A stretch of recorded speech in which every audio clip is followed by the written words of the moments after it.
జగన్మోహన్ రెడ్డి గారు ఈ రాష్ట్రంలోనే ఈ దేశంలోనే అత్యధికమైన ప్రజాదరణ ఉన్న వ్యక్తి. అదే కాకుండా హైయెస్ట్ థ్రెట్ ఉన్న వ్యక్తి కూడా జగన్మోహన్ రెడ్డి గారు. ఇది నేను చెప్తున్నది కాదు, ఇది స్పెషల్ బ్రాంచ్ పోలీసులు, ఇంటెలిజెన్స్ వారు, కౌంటర్ ఇంటెలిజెన్స్ వారు అందరూ కలిసి ఒక రివ్యూ జరిగినప్పుడు ఆ రివ్యూలో ఇతను హైయెస్ట్ థ్రెట్ కలిగి ఉన్నారు అసాంఘిక శక్తులతో.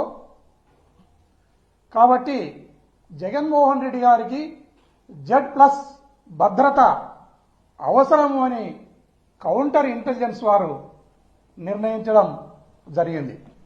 దాని మేరకు గౌరవ జగన్మోహన్ రెడ్డి గారు ఈ రాష్ట్రంలో ఎక్కడ పర్యటించినా ఆయనకు 3 అంచెల భద్రత